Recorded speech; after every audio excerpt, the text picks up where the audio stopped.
Hey guys, Ostrich Vox here, and welcome to my review of Running with Scissors. How can I say best Marco episode ever? So we begin with Star target practicing, and good job on the right to actually have Star training and trying to improve her magic, and it shows how grave the situation is and how much the events of Raid the Cave and Baby have actually affected Star. But here's Marco. He's trying to be lazy. He doesn't want to walk the dogs. He doesn't want to do all of his chores. So he's like, Star, can I borrow your dimensional scissors? And she gives them to him. And he opens up like 10 different portals. He's walking the dogs in one. He's getting snacks from the fridge in the other. This man has transformed his room to a one-stop shop. So good old Heckapoo from the episode Page Turner drags him to her own dimension. And she's like, okay, where did you get these from? And Marco's like, Star, butterfly. And she's like, no, these are actually mine. And now that we actually look at the dimensional scissors, they do resemble Heckapoo's design, kind of. It's reflected in her scissors.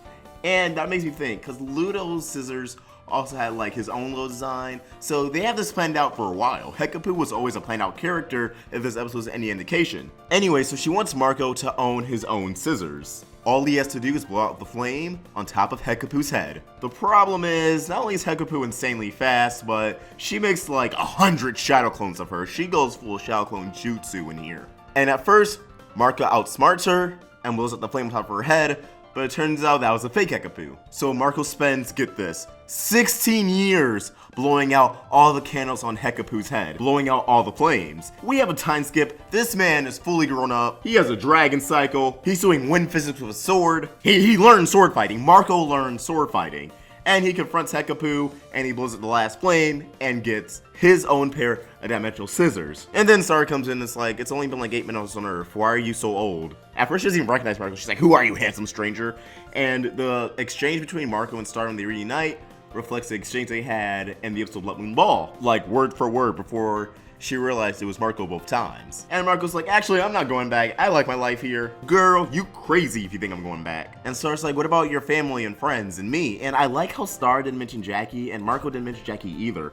Was Jackie even on his mind when he decided to go back to Earth? Because he does go back to Earth, and then he immediately loses his body and goes back to 14-year-old Marco. So now Marco's a 30-year-old in a 14-year-old's body. That's kind of messed up. And I'm really excited to see the side effects of that in future episodes. And yeah, not really much to say in this review that anyone else hasn't said already. Marco leveled up, and I feel like that was the purpose of this episode, for him to level up and get his own dimensional scissors, and to learn more about Heckapoo. But these are just my thoughts, and one of yours, so please comment down below. And as always, if you enjoyed this video, please like and subscribe, it really helps us out. Follow us on social media, links to everything in the description down below. Ostrich Vox, signing out.